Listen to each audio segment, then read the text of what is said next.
মাছগুলো ভালো করে ভেজে নিয়েছি। এই চুলায় ডাল বাগার দিয়ে দিচ্ছি। ডাল হয়ে গেছে, এখন ডাল বাগার দিয়ে দিব। পেঁয়াজ লাল হয়ে গেছে, এখন ডাল ঢেলে দিব।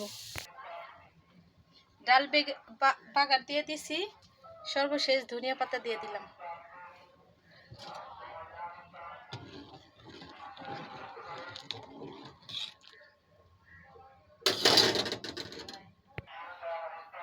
এই চুলায় কড়াই বসিয়ে দিয়েছি, এখন তেল দিয়ে দিব তরকারি বসানোর জন্য।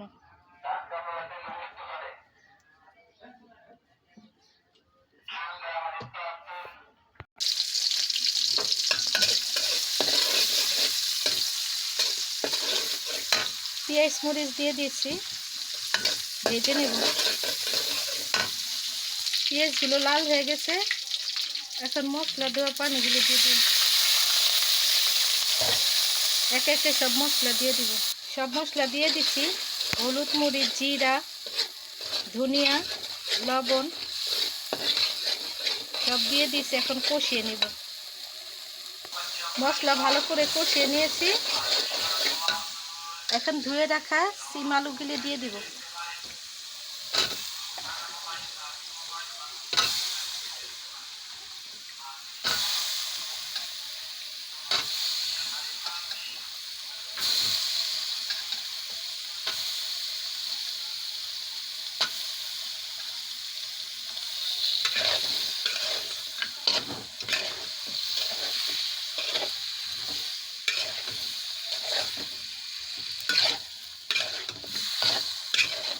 এখন ভালো করে কষিয়ে নেব।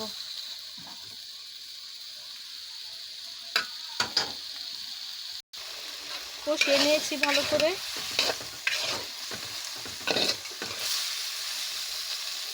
ভালো করে কষানো হয়ে গেছে, এখন পানি দিয়ে দেব।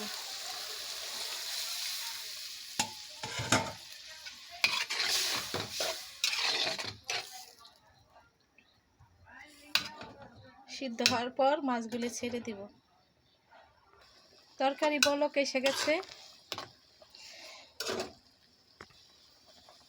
মাছগুলো ছেড়ে দিব। এখন মাছগুলো ভালো করে ভেজে নিয়েছি।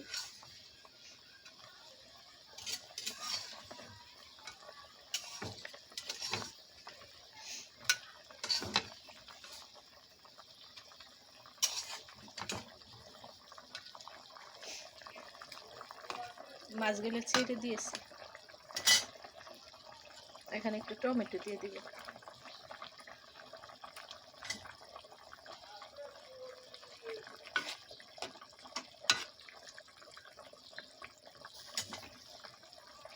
সব একসাথে দিয়ে দিছি, একটু পরে নামিয়ে ফেলবো।